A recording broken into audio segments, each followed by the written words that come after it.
Kung may mga pauwi ng probinsya, meron ding mga paluwas mula sa Davao City.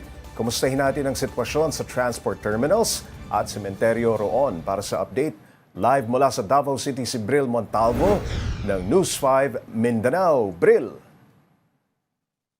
Pops J, medyo maluwag pa dito sa Roman Catholic Cemetery dito sa Davao City ngayong bisperas ng Undas. Ayon sa pamunuan, alas 6 ng umaga hanggang alas 8 ng gabi, ito bukas para sa mga dadalaw. Ganyan din sa siyang pampublikong sementeryo dito sa Davao City.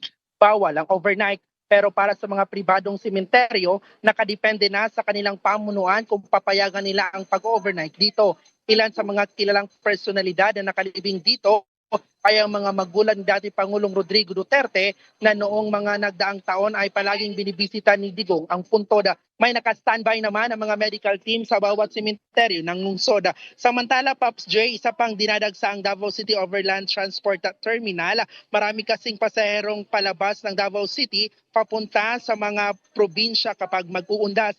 Maliban sa mga biyahe dito sa Mindanao, may biyahe din ang Dicot pa Visayas at Luzon. 2 beses ang biyahe kada araw patungong NCR. Kaya sa entrance pa lang ng terminal, mahigpit na ang ini-inspeksyon ang mga dalang gamit ng mga pasahero na idinadaan sa baggage x-ray machine.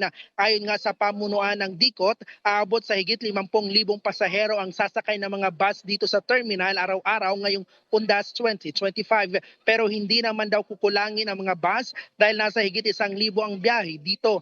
Mahigpit namang ipinapatupad ang no pick-up policy. Ibig sabihin na bawal magsakay ng mga pasahero sa labas ng terminal. Ang lalabag ng bus company mapapatawan ng parusa.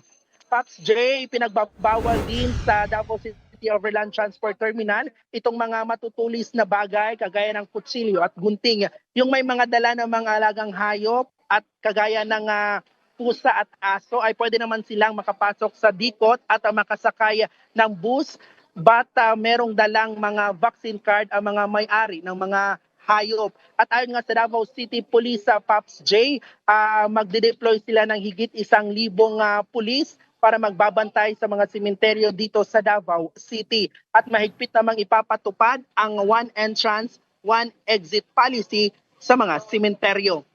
Pops J. Maraming salamat Bril Montalvo ng News 5 Mindanao.